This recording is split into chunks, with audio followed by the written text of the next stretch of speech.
polokošela Alfa Romeo, mikina, Cuore Sportivo a nová bunda. Takto som sa vyfešákoval, pretože je príležitosť a takto vyzerám, keď som automobilovo šťastný. A takto vyzerá Alfa Romeo Stelvio. Viem, Alfy nám niekedy unikli na garáži pomedzi prsty a som vám veľa dlžný, ale teraz som už na súčasnej vlne. To znamená, mám tu aktuálnu novinku Stelvio, dúfam, že staré dlhy splatím. Je to auto, ktoré by malo byť prvé SUVčko od Alfy, to znamená, že je to prvá Alfa Romeo, ktorú môžete aj s 20-palcovými kolesami parkovať na štrkovej ceste, dokonca môžete aj mimo ciest s ňou výjsť, pretože je to SUVčko. A SUVčko, ktoré má svojský dizajn. Ale nielen dizajnom sa má odlíšiť od konkurenčných aut. V každom prípade je to auto, pri ktorom sa chcem deliť o emócie už od prvej chvíle, keď ho mám. To znamená, preskočíme všetky veľké detaily a pokúsim sa vám zreportovať všetko, čo som na ňom objavil. Otvorím kapotu, takto pekne zapracovanú do čelnej masky. Je na plynových sperách mimochodom. A z tohto sa dá čítať, viete, ako chodí Levinetu, že 6 koní, 5 bez jazdca. A z tohto sa dá tiež rôzne veci vydedukovať. Napríklad, že je tu spera, ktorá drží ten predok pohromade.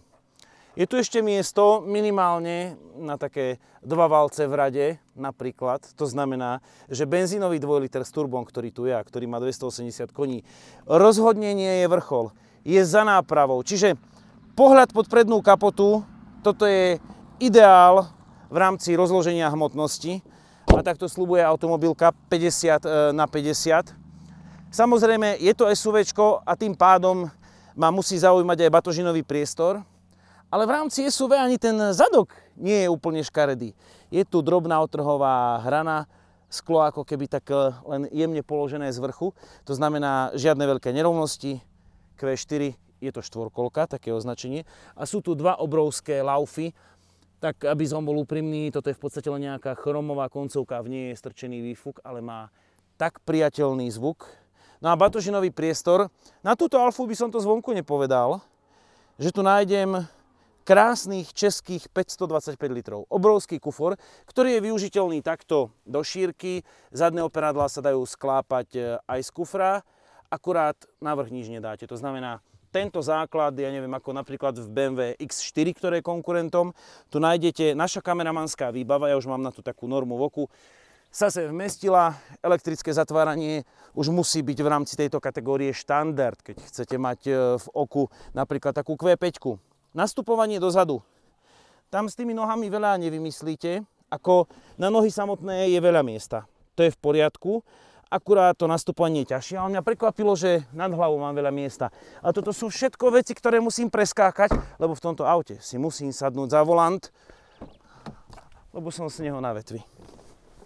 A toto je na prvý pohľad jasný šoférsky kokpit. To vás privíta, na mňa to hovorí Rastík, poď šoférovať. Ale čo sa týka dizajnu, funkčné, jednoduché, výborné materiály, mne sa páči, náznak tubusov. Ešte šťastnejší som z toho, že tá prístrojová doska je krátka, že nemá kilometr dopredu po okno. To znamená, že keď to takto aktivujem a prisuniem sa k volantu, tak klasicky, ako mám byť, tak som presne v tej ideálnej pozícii, dobre vidím von. Páči sa mi spracovanie, tá kombinácia materiálov, Taliani to vedia, z tohto dýcha pravé drevo. Je to ako tie najlepšie roky talianských automobilov. Klasické budíky, kombinované s centrálnym displejom, ten sa myslím ovláda tu, áno. Keď to takto nahodím. Môžete si prepínať medzi autorádiom, navigáciou a všetkým ostatným.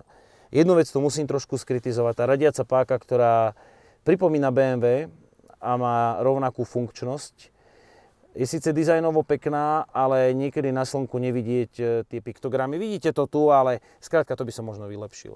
No a dominantou je nielen úžasný volant, ale aj pádla. A pred jazdou stačí povedať len to, že toto auto sa štartuje na volante.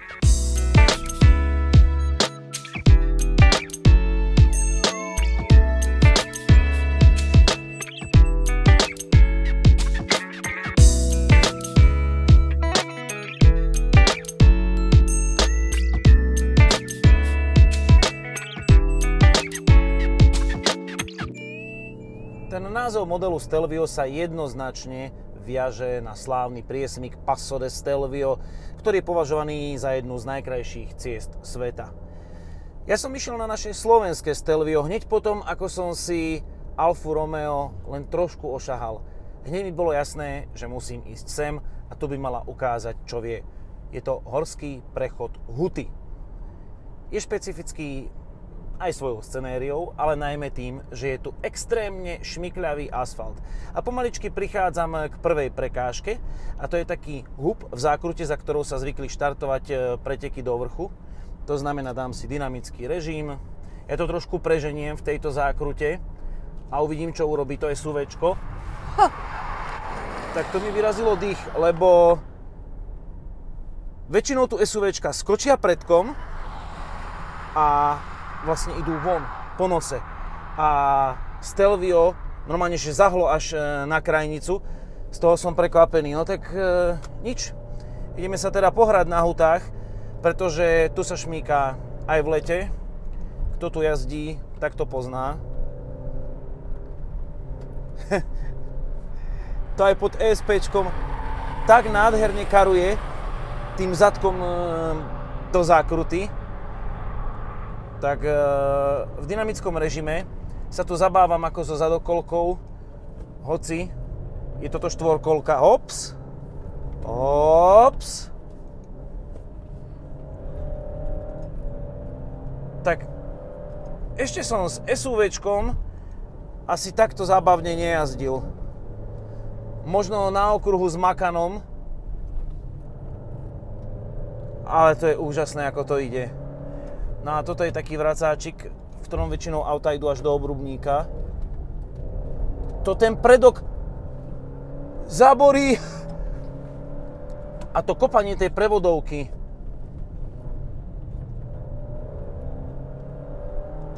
Dvojliter ťahá vždy. Vždy, keď naň vstúpim. No som zvedavý, čo v tejto ťahlej zákrute je aj odklopená.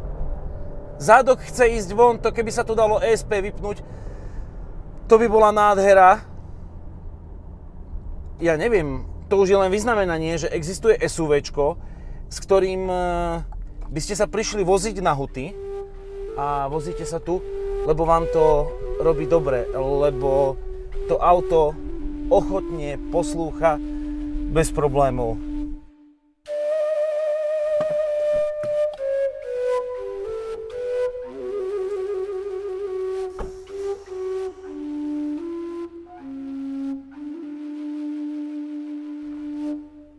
Normálne by sa mohlo zdať, že pozerám do diaľav na Maru, ale ja tak čumím do diaľky, lebo nechápem.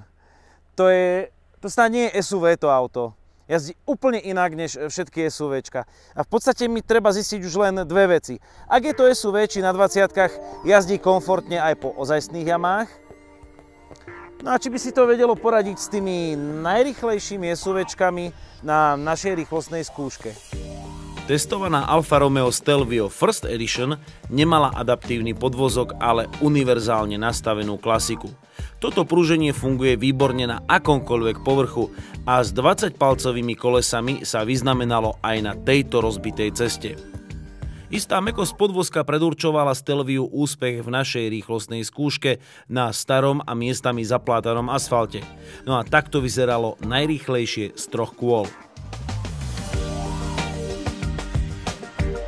Dobre, idem ďalšie kolo. Skúsim to trošku vyčistiť.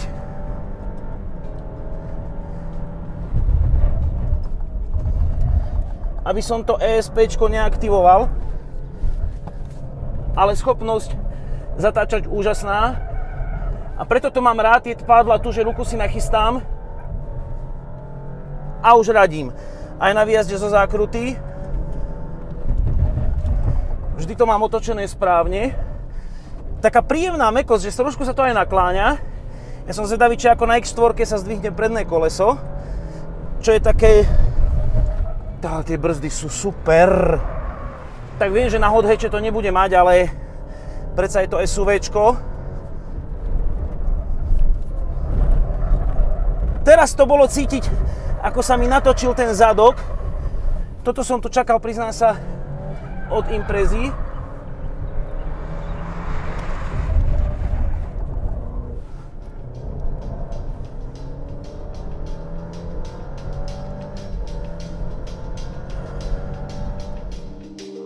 Ako v drvivej väčšine prípadov, aj teraz bolo druhé kolo najrýchlejšie a čas 1 minúta 6,32 sekundy predznamenal úspech. Alfa Stelvio s 2-litrovým turbomotorom zaostala iba o 0,2 sekundy za BMW X4 M40i. A toto je jej silná stránka. Zatočenie do zákruty. Ako by predok držal o cestu nejaký magnet. Alfa má podľa našej telemetrie dominantné brzdy a vykazuje schopnosť držať rovnomernú rýchlosť v oblúku s istým jemným náznakom pretáčania, no a tam to dáva mnohým iným aj športovejším autám. Pohon všetkých kolies v dynamickom režime vysoko preferuje zadnú nápravu a tomu nahráva aj geometria podvozka. Škoda, že nie ESP. Stelvio strácalo jedine na výjazde zo zákrut, a to vďaka zásahom stabilizačného systému. Nápravy aj motor by chceli, ale elektronika ich nepustila k slovu. Podvozok je hlavným pokladom tohto dynamicky ladeného SUV a nečudo, že mu budú pasovať viac asfaltové zákruty ako terén.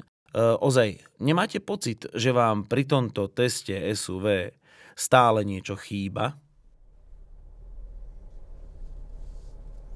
Presne tak. Ideme s Alfou krížiť. Takto, aspoň toto je jedna disciplína, v ktorej by mohla zlyhať. Nemá žiadny offroadový režim, nič, čím by si pomohla. Tak jediné, čo má, je tá základná štvorkolka. Tuto je prekríženie brutálne. Ale tak ide, len jej treba viac pridať. Ja sa bojím, aby som nárazníkov neudrel, toľko pridať. Treba dať podlahu a potom ide. Je to také skokovité, ale je. Sú momenty, ktoré si v rámci svojej profesie zvyknem zapamätať. A príchod prvého SUV Alfy patrí rozhodne medzi ne. Trpezlivosť rúže prináša. Dočkal som sa Alfy a dočkal som sa asi najšoférskejšieho SUVčka, ktoré som kedy držal v rukách. Veľká poklona a teším sa, keď už príde to QV.